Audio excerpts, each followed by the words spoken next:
കുട്ടികളെ, ഇന്ന് നമ്മൾ പഠിക്കാൻ പോകുന്നത് ഒരു പുതിയ അക്ഷരമാണ്. ഇതെന്താണെന്ന് നോക്കൂ. E. E. Letter E. E for elephant. ആന. ആനയ്ക്ക് വലിയ ചെവികളുണ്ട്. E. E. Elephant. E for egg.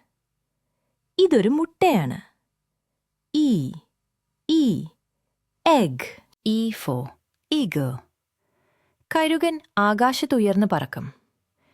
E. E.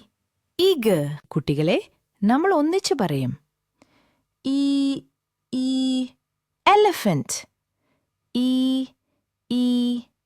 Egg. E. E. Eagle. ഇന്ന് നമ്മൾ ലെറ്റർ ഇ പഠിച്ചു. വീണ്ടും കാണാം. Bye by.